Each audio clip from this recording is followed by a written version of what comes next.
hand washing is number one contact precaution. Hi guys, welcome back to my channel. My name is Dee and this is the Optimistic Network. Today we're going to talk about hygiene.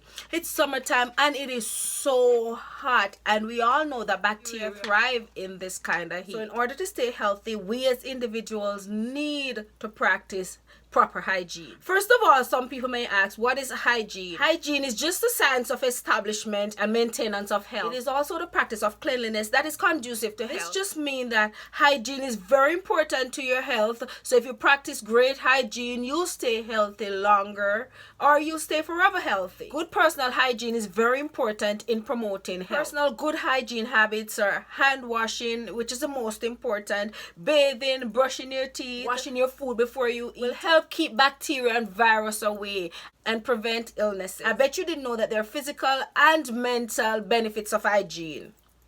You didn't know that, huh? What is the mental aspects of good hygiene, you may ask? Good body hygiene helps you feel great about yourself, which is great for your mental health. Some good hygienic habits include washing your hands, bathing, grooming, etc. And I'm just gonna touch on each of these habits, and hopefully we all practice them and we all know already, and we'll just say, oh, she didn't have to tell me that. Some of these habits are, and I like to put hand washing first, because to me hand washing is very, very, very important. You can prevent the spread of many illnesses by simply washing our hands. Can you believe that? And the correct way to wash your hands is singing happy birthday to you twice. Happy birthday to you, happy birthday to you, happy birthday to you, happy birthday to you. So that's the correct method of washing your hands, because you should wash your hands 25 to 30 seconds to get your hands clean. If you guys don't know how to wash your hands, because there's a method to the madness, please look it up, because there are proper ways to wash your hands. But once you get used to it, it's like nothing. You just get the soap in your hand and quick time you wash your hands, flip it over, and sometimes you can even go less than the required 25 to 30 seconds, because you know what you're doing, and if you're rubbing with enough friction, you should be able to get whatever germs or bacteria that's on your hands off. So I love to say hand washing is the top most important one. Wash your hands before you touch your face. Wash your hands before you eat your food. Wash your hands after the bathroom.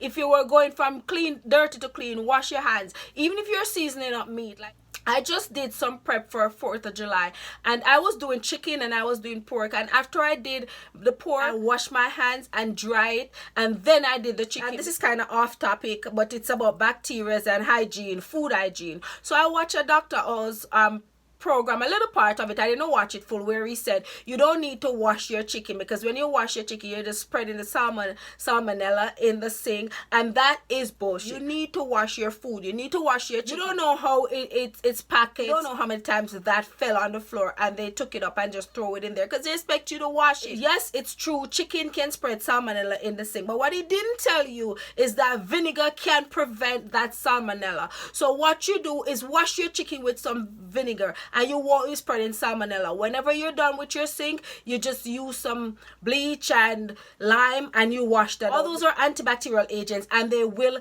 kill whatever salmonella. So that's what he didn't say, right? But people, please, for good hygiene, for nutritious hygienic benefits, please wash your chicken, please. Another thing you can do is travel with a hand sanitizer. Always have a hand sanitizer in your bag, in your little purse. When your hands are visibly soiled, that's when you need to really, really, really wash your hands. But apart from that, if you're touching high traffic area, the best thing would be to wash your hands. If you're not able to wash your hands right away, just go ahead and use your antibacterial, and as soon as you get to wash your hands, you wash. Another hygienic topic that I want to touch on is like brushing and flossing your teeth.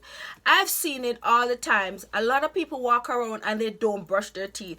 Practice brushing. They say we're supposed to brush after each meal, but nobody have time for that. All day we travel, we don't have time to brush your teeth after every meal. But one thing that is great for you to do is brush your teeth at least twice a day. And if you can't do it twice a day, do it once a day. Especially if you're a person who drink a lot of colorful drinks, like dark drinks to stain your teeth, like coffee or Pepsi or cola. If you don't drink a lot of things like that to stain your teeth, once a day. If you're a smoker, if you eat a lot of meat and all that, you need to brush your teeth more than once a day, but at least once a day. And floss. Like, I have closed teeth, so I walk with flosses, but you know what the truth about it?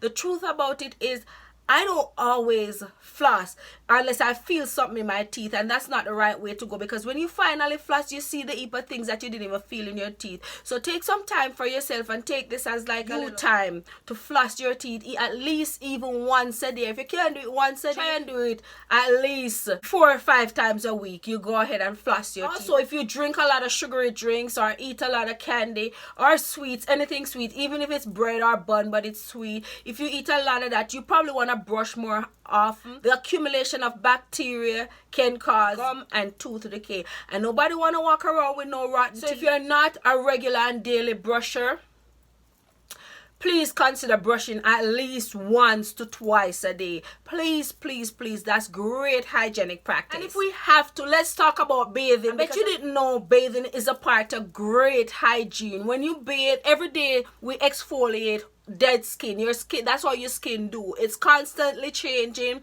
It's constantly, even if you can't see it, but you constantly have dead skin on it. You're constantly losing skin and building new skin. Otherwise, we'll be like an alligator, tough and hard if we weren't shedding skin. So we're constantly shedding skin. So bathing is very important. And as I talk about that, I remember the other day I saw a little post on the Shade Room on Instagram where they say, do you wash your feet or your leg? Do you wash your feet when you bathe? And I thought the answer was gonna be yes for everybody. So when I went to the comment box, it was ridiculous how many people didn't think it was necessary to wash their feet when they bathe. It is necessary to wash your feet when you bathe. And this is not just me. You know, usually I would say to each their own. When it comes to hygiene, not to each their own. When it comes to hygiene, everybody needs to do things like this. You need to wash your feet when you bathe, because I bet you the same people are saying that they walk around barefoot. For the Caribbean, it's different, but I notice in America, people like just waltzing in your house with their shoes on. We don't do that home. You don't wear shoes in people's house. So in the same house that people are walking in with their shoes on, people are walking outside in dog pee, people pee, spit, dog down, everything with their shoes on, and then they're walking in their house with shoes on, and then they're walking barefoot in their house, and then they're saying they don't need to wash your feet. You need to wash your feet because you're bringing all that germs and bacteria in your bed. I don't know if everybody's like me, but sometimes I'll turn my head down the bed where I'll put my foot. So can you imagine if you're a person who do that even for a split of a second? Whatever bacteria your feet rub off down there is going right back on your face, right back on your body. And sometimes we wonder why we get breakout, why we get little spots, why we get bumps, why your skin itch. We wonder, and sometimes we're going to the dermatologist spending hundreds of dollars without even realizing it's bacteria we're taking from in the house because we're not washing our feet. You need to wash your feet, people. When you bathe, your armpit, your private area, whether you're a man or a woman, you need to wash those organs, the vagina, the penis. We need to learn to wash properly. If you don't know how to wash your private areas properly, you need to look it up. Everybody have a phone nowadays. I don't think they make phones that are not smart anymore. So everybody have a phone nowadays. Look it up, how to wash your armpit, how to clean your armpit. And sometimes you may get smelly armpits. Just be honest with yourself. You can use lime or lemon, just cut it in half and just rub until it probably burn you and you don't smell anything. Shave your armpit properly, but if you don't shave your armpit, then you probably need an extra bath or extra washing of the armpit, because sometimes we don't think we sweat. You probably don't sweat like me as I'm sweating now, but you do. Your armpit sweat, you sweat between the ears and the hair may smell. So bathing is a really important part of practicing proper hygiene. You bathe, if worse be worse, a little bleach, a little lemon, a little vinegar, mix up things, a little baking soda, mix up antibacterial things to scrub yourself clean and smell fresh. You don't want to be caught smelling hot mess in this hot weather. Another thing about hygiene that a lot of people don't touch and don't talk about, and they totally ignore, is fingernails. Cut your fingernails. Us girls that wear nails, we need to get a brush and wash our nails every so often, because I don't know about you, but sometimes when I get my nails done, if I fill them for too long, like I fill them for 2-3 times, my nails grow real fast. So what happened when I fill them a couple of times, my real nails start growing up underneath, and everything you touch may cause discoloration in the nail. For example, you're cooking curry and some curry go in your finger, that's yellow. You need to find a way to rub that out. They have some orange wood sticks that are pointed, put it in some bleach, the tip of it, put it on put a piece of cotton on it, dip it in some bleach and rub it. And if all else fail, you cut that nail that's growing. You need to wash your nails, brush your nails if you have longer fingernails, cut your toenails. You need to cut your toenails. Fungus in the toenail, eating that out. Practice great hygiene such as cutting and cleaning our toenails. That can prevent athlete feet, they can prevent toe fungus, and it can prevent a whole lot. So guys, whatever hygienic practice that I did not mention, please drop it in the comment below. There are a lot of other practices that we can do to spread the importance of personal hygiene. Don't forget to like and subscribe, and I love you guys. See you guys in another video. Oh, and again, happy 4th of July. I love you guys. Close the door when you leave the house.